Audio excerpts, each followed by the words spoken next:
ಎಲ್ಲರಿಗೆ ಸರ್ವರಿಗೆ ಶರಣಾರ್ಥಿ.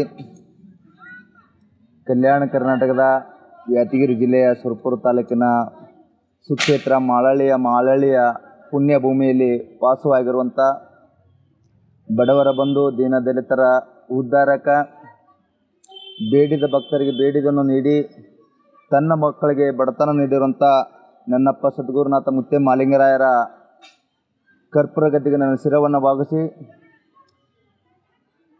ನಾಡಿನ ಹಾಲು ಮತದ ರೇವಣ ಸಿದ್ದನ ಮೊದಲು ಮಾಡಿಕೊಂಡು ಕುಲಗುರು ಬೀರದೇವರ ಅಡಿದವರಲ್ಲಿ ನಮಸ್ಕರಿಸುತ್ತಾ ಈ ಮಾಳಳ್ಳಿಯ ಮಾಳಿಂಗರಾಯರ ದೀಪಾವಳಿ ಹಬ್ಬದ ಜಾತ್ರೆಗೆ ಆಗಮಿಸಿರುವಂಥ ಸರ್ವ ಭಕ್ತರಿಗೆ ಶುಭಾಶಯವನ್ನು ಕೋರುತ್ತಾ, ಇದು ಯಾದಗಿರಿ ಜಿಲ್ಲೆಯ ಒಂದು ಕರ್ನಾಟಕದ ಪುಣ್ಯ ಭೂಮಿಯಲ್ಲಿ, ಕರ್ನಾಟಕದಾಗ ಮಾಳಿಂಗರಾಯನ ಪುಣ್ಯ ಭೂಮಿ ಅಂತಂದ್ರೆ ಪ್ರಥಮ ಸ್ಥಾನ ಅಂದ್ರೆ ತಪ್ಪಾಕಿಲ್ಲ.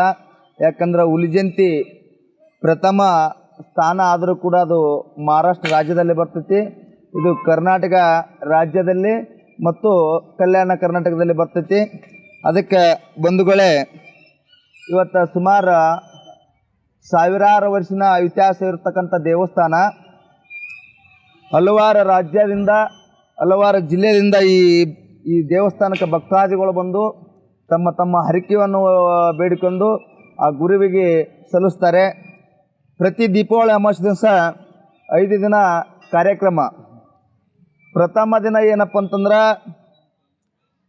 ಮಾನಮಿ ದಸರಾಕ್ಕೆ ಕೃಷ್ಣದ ದಂಡೆಯಲ್ಲಿರತಕ್ಕಂಥ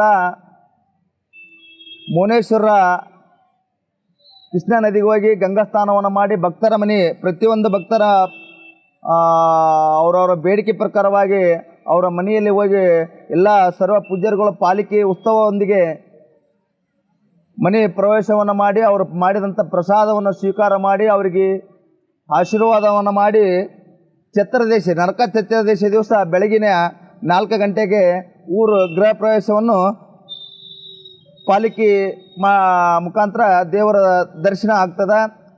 ಬೆಳಗ್ಗೆ 4 ಗಂಟೆಗೆ ಗುರು ಮಾಳಿಂಗರಾಯರ ಪೂಜ್ಯರು, ಗುರು ಮಾಳಿಂಗರಾಯರ ಮೊದಲೇನ ಹಲಗ ಗುಂಡು ಹಾಕ್ಯಂದು ಹೆಂಗೆ ಹೇಳಿಕೆ ಮಾಡ್ತಿದ್ರು, ಅದೇ ಥರ ನಾಡಿಗೆ ಇಂದು ಆಗುವ ಸುದ್ದಿ, ಮುಂದೆ ಆಗುವ ಸುದ್ದಿ, ಬೆಳೆಯ ಸುದ್ದಿ ಹಿಂಗೆ ಮುಂಗಾಟವನ್ನು ವಾಣಿಯನ್ನು ನುಡಿಯುವಂಥ ಸಂದರ್ಭ ಪ್ರತಿ ವರ್ಷ ಇರ್ತೈತಿ. ಅದನ್ನು ನೋಡಿ ಈಗ ಇವತ್ತಿನ ನಾಡಿನ ಜನರು, ರೈತಾಪಿಕ ಜನರು, ಭಕ್ತಾದಿಗಳು ಆ ಪ್ರಕಾರವಾಗಿ ನಡ್ಕೊತಾರೆ. ಮತ್ತು ಮಾರನೇ ದಿನ ಶಿವನ ಮುಂಡಾಸದಿಂದ ಹುಲಿಜಯಂತಿಯಲ್ಲಿ ಆಗ್ತದೆ. ಹುಲಿಜಯಂತಿಯಲ್ಲಿ ಮುಂಡಾಸ ಆದ್ರೆ ಇಲ್ಲಿ ಮಾಳಳ್ಳಿಯಲ್ಲಿ ಇರ್ತಕ್ಕಂಥ ಕಾರ್ಯಕ್ರಮ ಏನೂ ಇರೋಲ್ಲ, ಅಷ್ಟೇ ಸಿಂಪಲ್ ಅಮಾವಾಸ್ಯವನ್ನು ಮಾಡ್ತಾರೆ. ಮಳ್ಳೆ ಮರ್ದನ ಪಾಡ್ಯಕ್ಕೆ ಗುರು ಬೀರಾಣದೇವರು ಹೇಳಿದ ಪ್ರಕಾರವಾಗಿ ನನಗಿಂತ ನಿನಗೆ 5 ಹೂವು ಹೆಚ್ಚಿಗೆ ಇರಲಿ ಮಾಳಿಂಗರಾಯ ಅಂದ ಸಂದರ್ಭದಲ್ಲಿ ಕಲ್ಯಾಣ ಕರ್ನಾಟಕದ ಮಾಳಳ್ಳಿ ಗ್ರಾಮದಲ್ಲಿ ಮೂಗಂಡುಗ ಹೂವನ್ನು ಮುತ್ತೆ ಮಾಲಿಂಗರಾಯರು ಮುಡಿತಾರೆ. ಅದು ಸರ್ವ ಪೂಜ್ಯರುಗಳು, ನಮ್ಮ ಊರಿನ ಎಲ್ಲ ಪೂಜ್ಯರ ಮನೆತನದಲ್ಲಿ ಎಲ್ಲರ ಪ್ರತಿಯೊಬ್ಬರು ಅಡವಿಗೆ ಹೋಗಿ ಗುಡ್ಡ ಗವಾರಗಳಲ್ಲಿ ಹೋಗಿ ನಾನಾ ಥರದ ಹೂವನ್ನು ಮುಡ್ಕೊಂಡು, ಮತ್ತು ಅದರಲ್ಲಿ ವಿಶೇಷವಾಗಿ ಅಂಬರಿ ಹೂವು, ಅಂಬರಿಪತ್ರಿ ಅಂತ ನಮ್ಮ ಹಾಲಮತ ಧರ್ಮದಲ್ಲಿ ವಿಶೇಷ ಹೂವು ಯಾವುದಪ್ಪ ಅಂತಂದ್ರೆ ಅಂಬರಿಪತ್ರಿ. ಆ ಅಂಬರಿಪತ್ರಿಯನ್ನು ಮುಡ್ಕೊಂಡು ಬಂದು ಆ ದೇವರಿಗೆ ಅಲಂಕಾರವನ್ನು ಮಾಡಿ ಮೂಗಂಡು ಹೂವನ್ನು ಏರಿಸಿ ಗುರು ಮಾಲಿಂಗರಾಯರನ್ನ ಕುಂದಿರಿಸಿ, ಅದೇ ಸಾಯಂಕಾಲ ಭಕ್ತರ ದೀರ್ಘದಂಡ ನಮಸ್ಕಾರಗಳ ಮುಖಾಂತರ ದೇವರ ಮನೆಯಿಂದ ಪಲ್ಲಕ್ಕಿ ಉತ್ಸವ, ನಾಡಿನ ಸರ್ವ ಭಕ್ತರ ದೀರ್ಘದಂಡ ನಮಸ್ಕಾರ ಹಾಕುತ್ತಾ ಈ ಹಲವಾರು ಕಾರ್ಯಕ್ರಮಗಳನ್ನು ನಡೀತಿರ್ತಾವೆ. ಮತ್ತು ಈ ಜಾತ್ರೆಗೆ ಸರ್ವ ನಾಡಿನ ಎಲ್ಲ ಭಕ್ತಾದಿಗಳು ತಂದಂಥ ಪ್ರಸಾದವನ್ನು, ಅನ್ನ ಪ್ರಸಾದವನ್ನು ಗುಡಿಯಲ್ಲಿ ಸ್ವೀಕಾರವನ್ನು ಮಾಡಿ, ಮತ್ತು ದಾಸೋಗ್ಯದಲ್ಲಿ ನಾಡಿನ ಭಕ್ತಾದಿಗಳು ಎಲ್ಲ ಕೂಡಿಕೊಂಡು ಮತ್ತು ನಮ್ಮ ಸರ್ವ ಪೂಜ್ಯರುಗಳು ಕೂಡಿಕೊಂಡು ಅನ್ನ ದಾಸೋಗ್ಯವನ್ನು ಪ್ರತಿದಿನ 5 ದಿನ 24 ಗಂಟೆಗಳನ್ನು ದಾಸೋಗವನ್ನು ಇರ್ತದೆ. ಅಂದರೆ ಲಕ್ಷಾನುಗಟ್ಟಲೆ ಮಂದಿ ಇಲ್ಲಿಗೆ ಬಂದು ಅನ್ನ ಪ್ರಸಾದವನ್ನು ಮಾಡಿಕೊಂಡು ಈ ಮುತ್ಯನ ಪ್ರಸಾದವನ್ನು ಸಿಗುತ್ತದಂತೇಳಿ ಅಂತ ಈ ಮಠಕ್ಕೆ ಬರ್ತಾರೆ.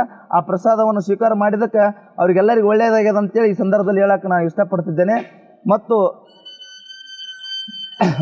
ಅವತ್ತ ಭಕ್ತರ ಬಾನ ಅಂತೇಳಿ ವಿಶೇಷವಾಗಿ ಸುತ್ತಮುತ್ತಿನ ಹಳ್ಳಿಯಲ್ಲಿದ್ದ ತಮ್ಮ ಗಡಿಗಳನ್ನು ತಗೊಂಡು ಆ ಬಾಣವನ್ನು ಮಾಡ್ಕೊಂಡು ಬಂದು ಇಲ್ಲಿ ವಿಶೇಷವಾಗಿ ನೈವೇದ್ಯವನ್ನು ಕೊಟ್ಟು ಆರತಿಯನ್ನು ಎತ್ತಿ ಗುರುವಿಗೆ ಅರ್ಪಣೆಯನ್ನು ಮಾಡ್ತಾರೆ. ಇದು ಒಂದು ವಿಶೇಷ.